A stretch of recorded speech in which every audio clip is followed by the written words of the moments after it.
Hey guys, John V here from PhoneArena. Right now you're watching our in-depth video review between the Apple iPhone 5S and the LG G2. So both these flagship devices are out right now, and of course they're going to fight against one another in this busy upcoming holiday season. They're both packing some serious hardware under the hood, quality performance added too, so let's find out how they stack up against one another. First we're going to talk about size. It's just a huge disparity between these two. On one hand, the iPhone 5S is significantly more compact, so it's easier to hold in the hand, whereas with the LG G2, it's pretty immense, but when you think about its screen size, it's still pretty manageable. Even though the iPhone 5S is more compact, making it easier to grasp with one hand, it just feels more natural with the LG G2, thanks in part to its curved edges. When it comes to premium smartphones, the iPhone 5S has more of the qualities you'd like to find in a device of this caliber, just because it's constructed with some fine quality materials and its construction is more solid than the LG G2. You could tell right away here. With LG G2, it's a polycarbonate plastic casing, which is a little bit hollow at times, doesn't have the same amount of sturdiness as its rival, and on top of that, it's just more prone to smudges and fingerprints, but when it's polished, it looks pretty neat as well.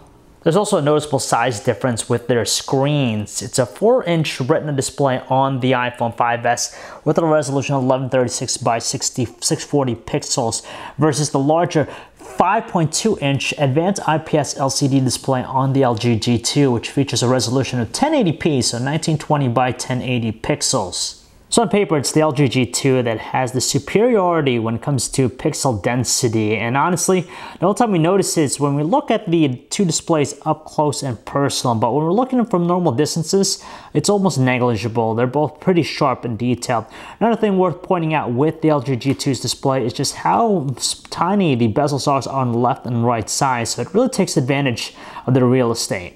Considering that they're both using good old LCD technology, they have very similar characteristics like their wide viewing angles and great outdoor visibility, that we do notice that the iPhone 5S's display is a little bit brighter, so it just offers a little bit more clarity, and on top of that, you get more realistic color tones on the iPhone 5S's display, whereas it's a little bit cooler with the G2. Nevertheless, though, we still can't get away from the beautiful display in the LG G2. It's just high resolution, larger in size, and in this day and age, those are the quality elements you need to really stand out. LG decided to mix it up with its set of buttons. Instead of finding the power and volume controls on the sides like on the iPhone 5S, it's placed in the back, and at first it feels a little bit foreign, but after a while it definitely feels natural, but we just wish that the power button was a little bit more raised to offer better distinction. Luckily, the set of buttons on both handsets are pretty responsive. So if we take a look around the bodies of both handsets, they pretty much feature the same set of ports. For example, 3.5mm headset jacks are both located on the bottom edge, as well as their speakers and microphones. Interestingly enough, they both pack their own unique set of features that make them stand out. So with the iPhone 5S, it has a biometric Touch ID fingerprint sensor below the display that's incorporated into the home button. Basically, it just gives us an added level of security to unlock the device. And on the LG G2, on the top edge here, it actually packs an IR blaster, which makes the LG G2 double as a universal remote. As expected, they're both outfitted with some nifty camera gear. On the iPhone 5S, it's an 8-megapixel iSight camera, which features an f2.2 aperture lens. It has a backside illuminated sensor, dual LED flash, one amber, one white, and of course 1080p high-definition video recording. And on the G2, it's a larger size 13-megapixel autofocus camera, which features an LED flash, 1080p video recording, also at 60 frames per second. You have optical image stabilization, and also an anti-fingerprint sapphire lens. With their closed designs, it means that there's no access to their internal batteries, nor is there a way to actually increase their internal storage capacities. The iPhone 5S is available in 16, 32, and 64 gigabyte versions, and the LG G2, it's available in 32 or 64 gigabytes. So here we go again with yet another comparison between iOS device and Android, but this time the iPhone 5S benefits with its updated iOS 7 experience, and we'll talk about the difference between two and what we like about both. So let's jump right in and talk about the first thing, which is visual presentation. And honestly, we like both. There's a fair amount of eye candy with the two user interface. With iOS 7, it really stands out for the cool translucent effect in play throughout the user interface. You could see it there with the notifications panel and even the control center. And on top of that, it employs some very nifty animations when you're going through different programs.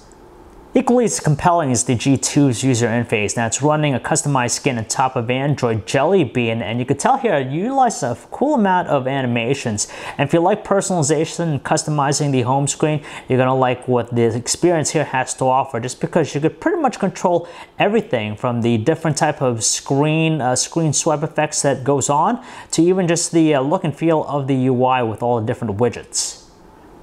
Notifications are handled in pretty much the same manner with these two handsets. All we gotta do is just swipe from the top bezel down. We gain access to the respective notifications area. With the iPhone 5S, we also get things like the weather and even the stocks. With the G2 though, it just offers some additional functionality depending on the type of notification. So for example, if we get a Gmail one, we have the ability to archive it, or if we take a screenshot, we could actually share it right away. And you can tell with the LG G2's notifications panel, we gain access to other connectivity features and also adjusting the brightness settings. Whereas with the iPhone 5S, we gotta just swipe up from the bottom bezel to gain access to its control center for pretty much the same set of features. However, when it comes to multitasking, it's actually a G2 that's showing its greater depth. Now on the surface, they pretty much act in the same way. So on the iPhone 5S, just double tap the home button, and from here we get all the small windows, and we could quickly jump between all the open applications. And on the G2, we just hold down the home button as well, and from here we could quickly jump between all the open windows.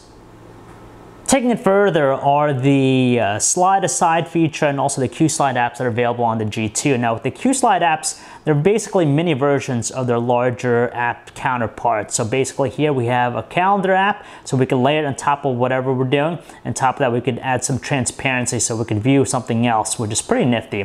Now the other feature is the slide aside feature, which basically allows us to store up to 3 apps simultaneously, so we could actually jump between any one of them. So it's pretty useful. So basically we slide like that with 3 fingers to the left to save them, and then if we want to access them, we just got to slide to the right with 3 fingers, and of course we could jump between them, and this offers more flexibility when it comes to the multitasking experience.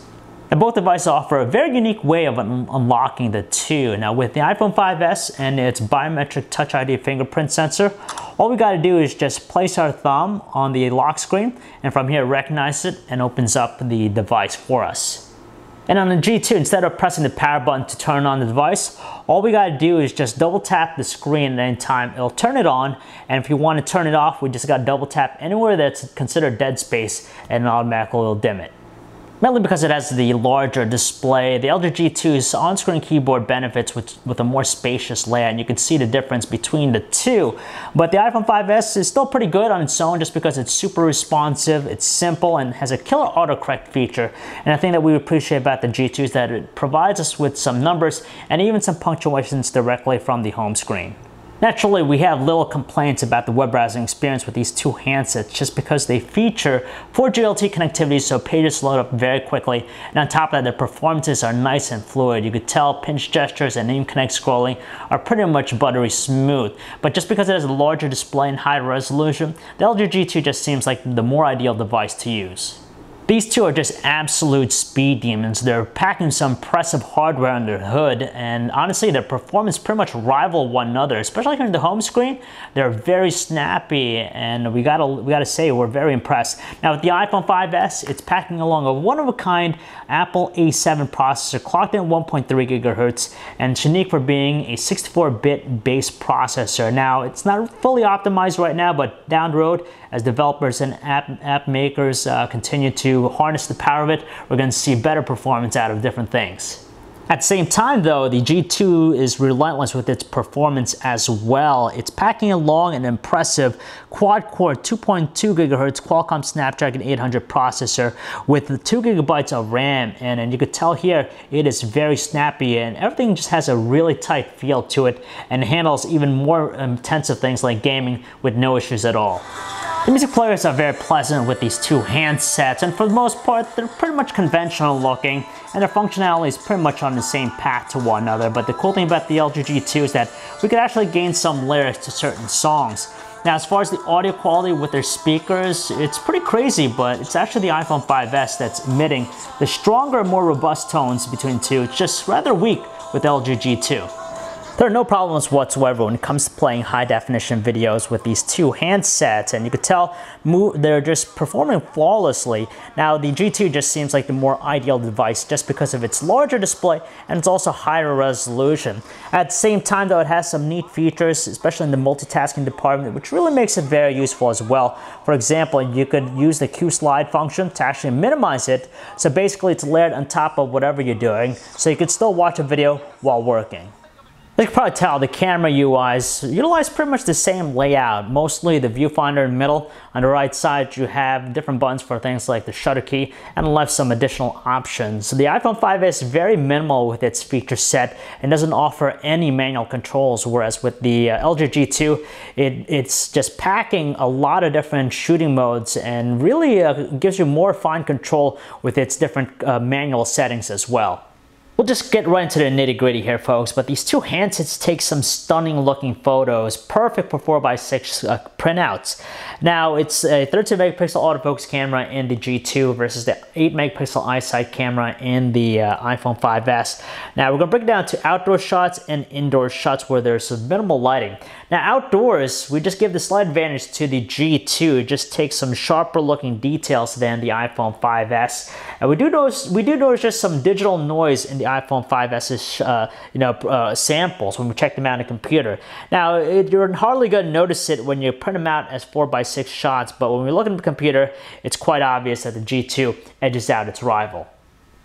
However, the results are actually the opposite when it comes to low lighting performance. That's because the iPhone 5S just proves to be the better device for the occasion. Now, they both take some really nice looking photos, a good balance between details, dynamic range, and color reproduction, but the iPhone 5S just preserves the clear details, whereas with the G2, it tends to have a noticeably more softer tone with its production, and in turn, it's also more prone to things like blurring. Likewise, the same results found with still image quality persist here with their 1080p video recording quality. They're both very lovable in many ways. With the G2, it has that 60 frames per second capture, which is very unique. When it comes to the visuals, the two produce some sharp looking details, some natural looking colors, a good balance with exposure, but we notice that the iPhone 5S handles focusing a little bit better than its rival. And under lower lighting conditions, it's just the iPhone 5S that shows its worth. It's able to maintain a steady 29 frames per second capture. Its details, of course, are clearer and more crisp, whereas with the G2, details are noticeably softened to the point it looks kind of speckled, and its frame rate drops to 14 frames per second, which is very choppy. Call quality is also excellent with these two flagship smartphones. That's because voices are very natural in tone and very distinct, so very audible. With the earpiece though on the G2, it tends to crackle at the loudest volume setting, so we suggest putting down a couple notches to make it a little bit more pleasing, and their noise cancellation features kick in relatively quick. When it comes to battery life though, it's a clear victory for the LG G2. We're able to get close to 2 days of normal usage out of its full battery, whereas with the iPhone 5S, we top out at the normal 1 day. If you're into phones with big screens and are heavy with specs, no question about it, folks. It's going to be the LG G2 that's going to be the right fit for you. It's just very impressive in many aspects, and it performs handsomely. And when you think about the $200 price point that's attached to this device, you're getting a pretty good amount of value out of it. Still, you can't quite count out the iPhone 5S just because it's a well-rounded device. It works in pretty much all the categories you want it to. It has a stunning design, stellar hardware, and on top of that, it has some really cool features added along, like the Touch ID biometric fingerprint sensor, and it has that updated and refreshing new iOS 7 experience, so it's still simple to use. So if you guys want to learn more about either the Apple iPhone 5S or the LG G2, you can check out our website, PhoneArena.com. It's John V. Thanks for watching.